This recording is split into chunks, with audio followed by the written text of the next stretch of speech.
جيت اليوم نهضر على هاد السيدة هي مسطار. صراحة تفرجت عاد دابا في اللايف ديالها وما عجبنيش الحال ودرني خاطري بزاف على قبال هداك الوليد ريان.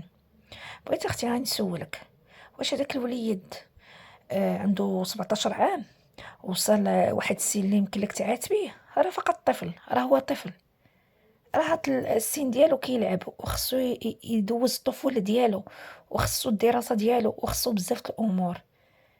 هو قال لك ولديني ملي كان مع الناس، علاش ما خليتيش، علاش ما وقرتيش؟ ودابا كتدمري ليه في حياته.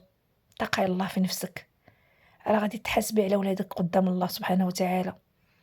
حشومه تتهيني فيه قدام الناس، كيفاش تكبر العقليه ديالك، كيفاش تكبر النفسيه ديالو؟ تكبريه كله عقد، كله معقد. اش بغيتي تخرجيه مجرم؟ زعما عند راسك انتي تديري شي انجاز على حساب البوز والفلوس؟ الناس راه بغاو الولاد، بغاو يشريو بالفلوس وما لقاوهمش. انتي ربي عطاك واحد الوليدات، اتقي فيهم الله وحسني بيهم، وحشومه عليك وعيب. والله اخوتي الا ضرني خاطري بزاف، بقى فيا داك الوليد كيفاش كتعامل معاه، نوض ما تفطرش، ما حشوماش، علم الله اشنو كاين من وراء الكاميرا، وراء الكواليس اللي هو وياها في الدار، علم الله شنو كيوقع فيه.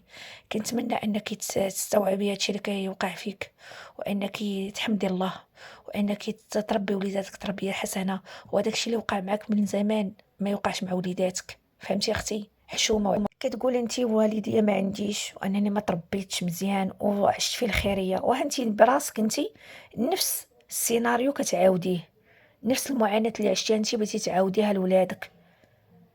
لا ريان ولا ريتاج ولا حتى الوليد اللي باقي صغير ولا اللي في كرشك، راه عارهم عليك، لانك انت اللي جبتيهم لهاد الحياه. ماشي جبتيهم باش تعذبيهم وباش تعيشيهم الرعب. والله ثم والله الا عيب عيب عيب هادشي اللي ولينا كنشوفو.